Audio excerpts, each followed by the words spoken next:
You didn't click on this video by accident. In fact, God Himself brought you here for a reason.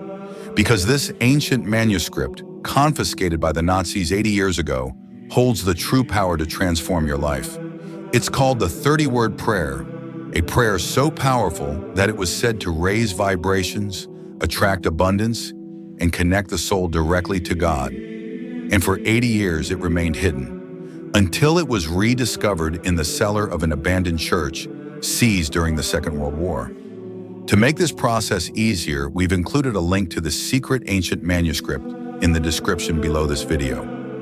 Be sure to click the link to access the ritual and learn how to use it correctly. But remember, it's essential to watch this video all the way through to get every detail and insight on how to maximize this technique's effectiveness.